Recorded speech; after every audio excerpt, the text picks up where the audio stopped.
আসসালামু আলাইকুম খামারি ভাইরা, কেমন আছেন আপনারা? আশা করি ভালো আছেন।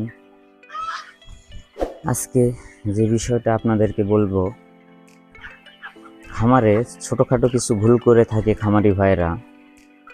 সে ছোটোখাটো ভুলের কারণে অনেক বড় পরিণতি হয়ে যায় অনেক সময়। এরকম ছোটোখাটো ভুল আমিও করছি। আমার মুরগির বয়স যখন 21 দিন রাতে শেডের পর্দা এরকম করে তুলে দেওয়া ছিল, তো তারাবির নামাজ পড়ে আমি এসে ঘুমিয়ে পড়ছি। মুরগির বয়স যখন 21 দিন বয়সের রাতে হঠাৎ করে বাতাস, ঝড়ের মতো গতি নিয়ে বাতাস আসে। সেই বাতাসে আমার মুরগিগুলো ঠান্ডা জ্বরে আক্রান্ত হয়ে যায়। সিয়েরি খাওয়ার জন্য 3টা বাজে উঠে দেখি সবগুলা মুরগির গায়ে জ্বর, ঠান্ডা। এরকম মতো অবস্থায় আমি তো খুবই মর্মাহত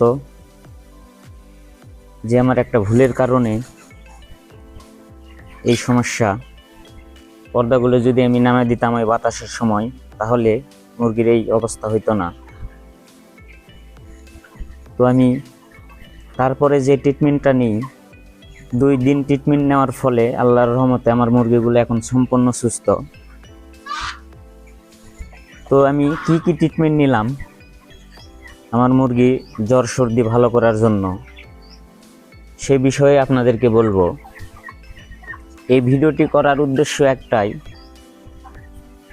আমার এই ভিডিওটি দেখে যেন আপনারা সতর্ক হন, এরকম ছোটোখাটো ভুল যেন আপনারা না করেন। বিশেষ করে মুরগি খামারে থাকলে সব সময় সজাগ থাকবেন যে কখন বাতাস ওঠে, কখন বৃষ্টি আসে, কখন আবহাওয়া পরিবর্তন হয়, এই বিষয়ে লক্ষ্য রাখবেন। তো এরকম ছোটোখাটো ভুল থেকে অনেক বড় সমস্যা হয়ে যায়। তো আমার 2 দিনে 12 পিস মুরগি মারা গেছে। তো 2 দিন পরে মুরগি আলহামদুলিল্লাহ আল্লাহর রহমতে 100% সুস্থ। আমি এই ভিডিওটি কালকে দিতে পারতাম, আজকে আমার মুরগির বয়স 25 দিন।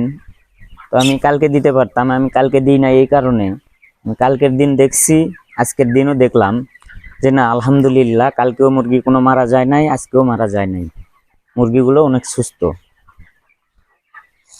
তো আমি কি ট্রিটমেন্ট নিলাম, কি ওষুধ ব্যবহার করলাম, তার ফলে আল্লাহর রহমতে মুরগিগুলো সুস্থ হয়েছে, আপনাদেরকে আমি সেটাই এখন দেখাবো।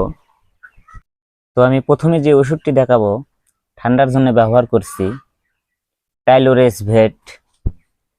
তারপরে যে ওষুধ ব্যবহার করেছি ডক্সিভেট ঠান্ডার জন্য। তারপরে যে ওষুধ ব্যবহার করছি রেসপেরন। এই 3টা ঠান্ডার কাজ করে। আর জ্বরের জন্য ব্যবহার করছি আমি ফাস্টভেট। তো এগুলো ওষুধ আমি ব্যবহার করছি একটানা 2 দিন ব্যবহার করার ফলে আল্লাহর রহমতে আমার মুরগিগুলো সম্পূর্ণ সুস্থ হয়েছে। তো আমার এই ভিডিওটি দেখে যদি আপনারা উপকৃত হন, আমার চ্যানেলটা সাবস্ক্রাইব করবেন। সবাই ভালো থাকবেন, সুস্থ থাকবেন। আল্লাহ হাফেজ।